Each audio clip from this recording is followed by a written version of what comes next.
wabarakatuh. Hai anak-anak kelas 6. Hari ini kita akan belajar kembali, tetapi kalian harus menyiapkan buku cetak kalian tematik 6.1 dan buku catatan. Sebelum itu kalian juga wajib untuk berdoa terlebih dahulu sebelum belajar. Ya anak-anak, berdoa dimulai. Oke, sudah. Mari kita lanjutkan materi tematik 1 6.1 yang berjudul Selamatkan Makhluk Hidup pada subtema 1, pembelajaran 5 dan pembelajaran 6. Sekarang buka buku kalian di halaman 39. Nah, pada halaman 39 kita akan belajar tentang kegiatan ekonomi negara-negara ASEAN. Sebelum itu, Ibu akan mengingatkan kembali materi ASEAN pada video sebelumnya. Adakah yang masih ingat apa itu ASEAN? Ya, ASEAN adalah organisasi internasional di kawasan Asia Tenggara. Ya, ASEAN itu juga merupakan singkatan. Apa kepanjangannya? Association of Southeast Asian Nations. Nah, kemudian Ibu juga akan mengingatkan kembali ada berapa anggota ASEAN yang terlibat. Ya, ada 10 anggota ASEAN. Nah, sekarang kita akan bahas tentang kegiatan ekonomi negara-negara ASEAN. Yang pertama, negara kita terlebih dahulu ya anak-anak ya, Indonesia. Kita pasti sudah sangat tahu tentang Indonesia ya, bahwa Indonesia itu sangat banyak sekali sumber daya alam yang beragam dari Sabang hingga Merauke. Apa saja sumber daya alam yang dimiliki oleh Indonesia? Contohnya pertanian, perkebunan ya, yang menghasilkan sumber daya alam. Nah, pertanian dan perkebunan itu apa saja? Padi, sayur-sayuran, kopi, teh, karet, cengkih, dan masih banyak lagi. Nah, selanjutnya Indonesia ini dijuluki sebagai negara agraris. Ada yang tahu kenapa disebut negara agraris? Iya, betul sekali. Kenapa disebut negara agraris? Karena Indonesia itu akan kaya sekali sumber daya alam dalam bidang pertanian, ya. Kemudian potensi sumber daya alam yang berasal dari lautan pun juga banyak, seperti ikan, udang, kerang, rumput laut, dan masih banyak lagi sumber daya alam yang ada di lautan Indonesia. Nah, kemudian kita lanjut ke Malaysia. Ya anak-anak, kalian coba baca dulu ya tentang Malaysia dan Brunei Darussalam. Tujuannya apa? Supaya ketika kalian baca, kalian sudah mengetahui tentang negara tersebut. Ketika Ibu jelaskan kembali, kalian sudah betul-betul paham dan tidak asing lagi dengan yang Ibu jelaskan. Oke? Kalian jeda dulu ya. Ibu tunggu. Oke anak-anak, kalian sudah baca ya tentang Malaysia dan Brunei Darussalam. Sekarang kita bahas ya. Ibu jelaskan apabila ada sesuatu yang penting boleh kalian catat. Malaysia adalah hutan yang luas ya. Jadi Malaysia itu adalah hutan yang luas. Hasil hutannya dari Malaysia itu seperti kayu ya. Kayu ini merupakan komoditas ekspor bagi negara Malaysia. Malaysia juga memiliki perkebunan yang luas menghasilkan karet. Kemudian karet di Malaysia ini kualitas sangat baik ya anak-anak ya, makanya komoditas ekspor karet di Malaysia itu juga yang paling utama. Kemudian di Malaysia sepanjang pantai barat dari Perak hingga Negeri Sembilan yang dimanfaatkan masyarakat itu sebagai lahan pertambangan ya. Untuk pertambangannya apa saja kalian sudah baca di halaman 39. Next kita ke Brunei Darussalam ya.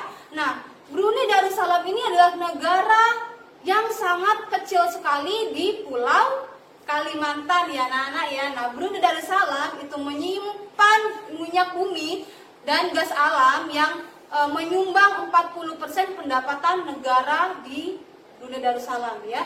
Jadi minyak bumi dan gas alam itu menyumbang 40% pendapatan negara. Nah, kemudian minyak bumi dan gas alam tersebut itu berada di wilayah Miri dan Kuala Belait. Nah, itu sepintas tentang Brunei Darussalam. Untuk selebihnya kalian tadi sudah baca ya tentang Brunei Darussalam. Selanjutnya kalian baca dulu tentang Singapura dan Thailand. Baru nanti akan Ibu jelaskan kembali. Oke anak-anak, kalian jeda dulu ya. Ibu tunggu. Baik anak-anak, kalian sudah membaca buku kalian tentang negara Singapura dan Thailand. Nah, Singapura ini karena dia negaranya yang tidak terlalu luas ya, jadi sumber daya alam yang dimiliki Singapura itu tidak banyak. Maka masyarakat Singapura itu melakukan usaha pertanian yang dilakukan secara hidroponik ya. Nah, akan tetapi beberapa wilayah dimanfaatkan oleh Singapura juga sebagai lahan peternakan unggas. Nah, perekonomian Singapura itu bergerak di bidang jasa perbankan, perindustrian, perdagangan, perhubungan, dan pariwisata. Kemudian juga di Singapura, ya, Singapura ini adalah negara yang menghasilkan kapal, barang elektronik, dan bahan makanan untuk diekspor ke luar negeri. Oke anak-anak, paham ya tentang Singapura? Kita lanjut ke halaman 40 tentang Thailand. Oke anak-anak, kalian sudah membaca tentang kegiatan ekonomi di negara Thailand. Thailand ini adalah negara yang subur yang dimanfaatkan penduduknya untuk bertani. Nah, karena dimanfaatkan penduduknya untuk bertani dan sangat subur sekali negara Thailand ini juga dijuluki sebagai lumbung padi terbesar di Asia Tenggara. Ya, ingat ya, julukannya adalah lumbung padi terbesar di negara Asia Tenggara adalah negara Thailand. Nah, kegiatan pertanian banyak dilakukan di sepanjang Sungai Chao Phraya dan hasil pertanian terbesarnya adalah padi. Kemudian ada pula hasil pertambangan di negara Thailand itu seperti timah, timbal, seng, dan mangan yang banyak dijumpai di semenanjung Thailand. Selanjutnya juga penghasil devisa utama di negara Thailand berasal dari industri pariwisata. Selanjutnya, kalian jeda video dari Ibu.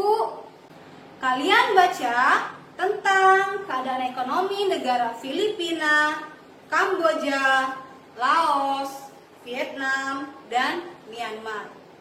Kalian jeda ya. Ibu tunggu. Selanjutnya, Ibu akan menjelaskan kegiatan ekonomi di negara Filipina. Ya, Filipina ini mempunyai julukan. Apa julukannya? Kalian sudah baca bukunya ya.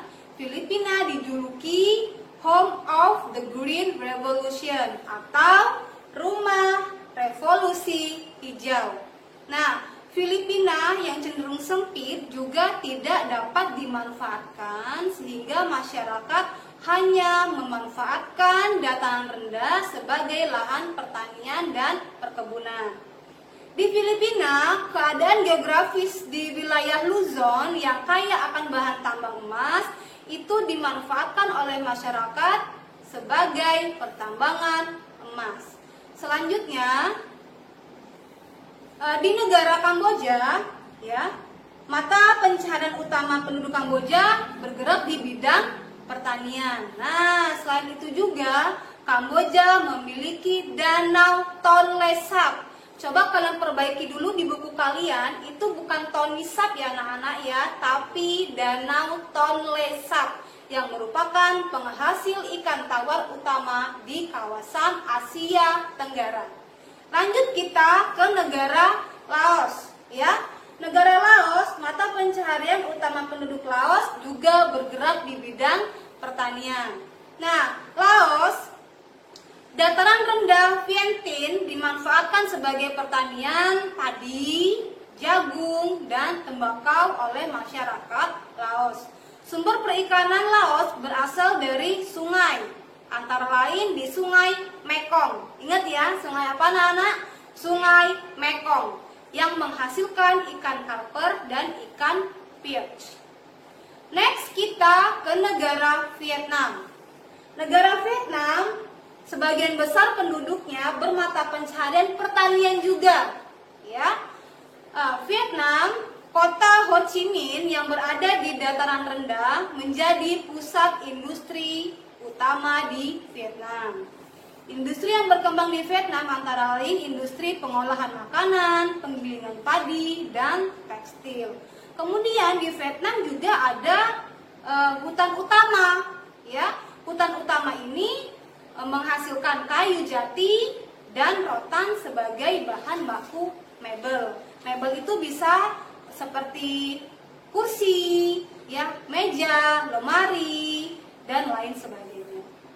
Next kita ke negara Myanmar. Nah, Myanmar ini merupakan salah satu penghasil padi terbesar juga di ASEAN setelah Thailand. Ya, kalau yang tadi kan Thailand tuh. Nah, sekarang setelah Thailand yang terbesar di Asia Tenggara itu adalah negara Myanmar. Mata pencaharian penduduknya bergerak di bidang pertanian, perkebunan, dan pertambangan. Untuk lebih jelasnya kalian sudah baca ya tentang Myanmar. Oke anak-anak, itulah tentang keadaan ekonomi di negara ASEAN. Apabila ada sesuatu yang penting dari penjelasan ibu tadi, boleh kalian ulang kembali video ini, catat apa-apa yang menurut kalian penting. Ingat, kalian sudah kelas 6 anak-anak ya, belajar lebih rajin lagi, lebih serius dan lebih fokus. Selanjutnya akan dijelaskan oleh Ibu Rahma. Silakan Ibu Rahma. Oke, terima kasih Ibu Rani. Selanjutnya Ibu akan menjelaskan pembelajaran berikutnya di halaman 42. Bisa kalian buka dulu di halaman 42. Ini ada gambar patung lagi ya anak-anak ya. Kemarin kan sudah dijelaskan sama Bu Kiki tentang pembuatan patung. Pembuatan patung itu menggunakan bahan lunak dan bahan keras. Nah, bahan lunak apa saja? Bahan lunak itu ada clay, ada lilin, ada malam, dan sebagainya. Selanjutnya ada juga bahan keras. Bahan keras itu contohnya kayu dan batu. Nah, hari ini Ibu akan menjelaskan tentang teknik pahat. Nah, teknik pahat kali ini kita menggunakan kayu. Lihat di halaman 42 ada gambar patung yang terbuat dari kayu ya. Teknik pahat itu apa? Ada yang tahu nggak teknik pahat itu apa? Teknik pahat adalah teknik untuk mengurangi bahan menggunakan benturan atau alat pahat terhadap bahan patung yang ingin diolah atau dibentuk ya. Contohnya ini ada gambar-gambar hewan, gajah, ayam ya, singa ya. Bisa kalian lihat di video berikut, nanti Ibu tampilkan videonya tentang pembuatan patung dengan cara dipahat. Boleh ditonton ya anak-anak ya.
Anak-anak,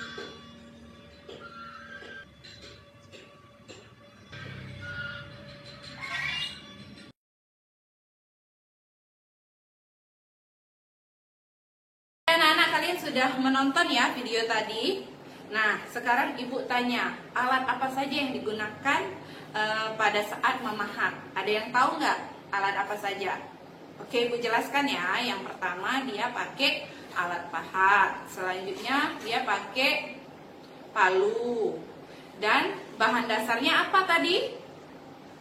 Yang paling penting itu kayu ya. Tadi sudah dijelaskan tentang pembuatan patung menggunakan kayu atau menggunakan bahan keras. Sekarang ibu akan menjelaskan pembuatan patung menggunakan bahan lunak. Contohnya clay ya. Udah tahu kan clay ini bagaimana? Atau biasa disebut dengan seperti menyerupai plastisin. Atau biasa juga disebut dengan play-doh. Atau biasa disebut juga lilin mainan. Anak-anak TK udah pasti tahu ini sama lilin mainan ini. Nah, gimana teksturnya si clay ini? Teksturnya itu lunak ya, seperti tanah liat, elastis, bisa dibentuk-bentuk. Warnanya banyak sekali, warna-warni, sangat menarik. Jadi anak-anak banyak yang menyukai si clay ini ya. Nah, si clay ini bisa dibuat dari tepung terigu. Jadi kalian di rumah bisa coba membuat clay dari tepung terigu ya anak-anak. Nah, video berikut ini nanti ibu tampilkan cara membuat patung dari clay atau dari bahan lunak. Bisa kalian tonton ya. Di video ada pembuatan clay menjadi patung hewan juga. Oke? Silakan menonton. Nah, ibu akan menjelaskan langkah-langkah membuat siput dari bahan clay. Siapkan bahan-bahannya. Selanjutnya alatnya juga. Nah, yang pertama kita membuat bagian badan siput terlebih dahulu. Mudah sekali di sini kan anak-anak. Jangan lupa ditandain pakai cutter. Lalu yang kedua kita membuat rumah siput. Ini dari clay yang berwarna ungu. Kita di sini hanya membutuhkan 2 warna ya.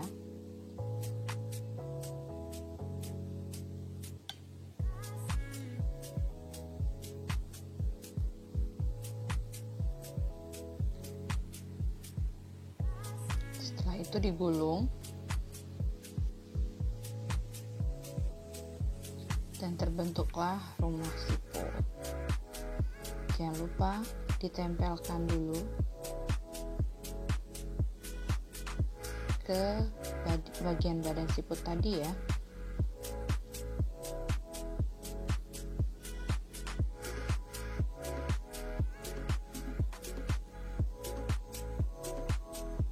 Oke, lalu yang ketiga membuat bagian kepala siput.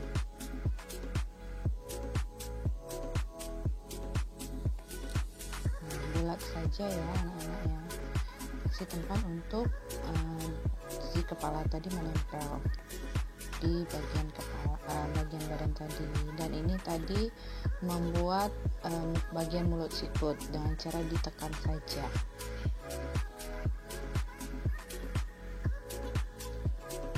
Selanjutnya ditekan-tekan saja biar dia menempel.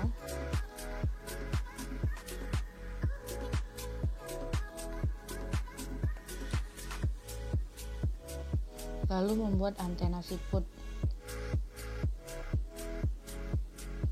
Dipotong sesuai ukuran saja kira-kira dan ditusuk di kepalanya tadi. Nah, antena tadi butuh juga ada kayak bulatan di atas antenanya biar sama kayak bentuk siput sesungguhnya. Lalu kita buat bagian mata siput. Nah, dibuat bulat saja di bagian mata ini.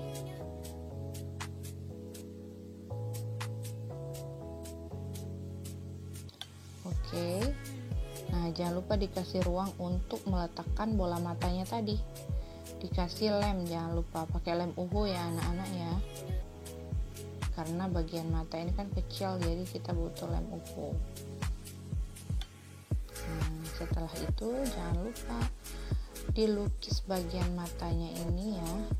Setelah ini kita akan melukis bagian matanya. Pakai pena saja, pena warna hitam juga boleh. Ini dilukis bagian matanya biar kelihatan lebih hidup. Oke, cantik sekali. Nah, belum selesai, kita rapikan dulu, pelan-pelan aja dirapikan. Bagian mulutnya tadi disesuaikan. Nah, untuk menambah dia lebih cantik. Oke, lalu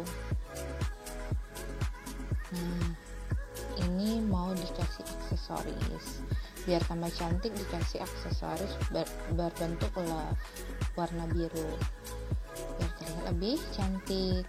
Oke, sampai di sini dulu ya videonya. Jangan lupa dipraktekin di rumah.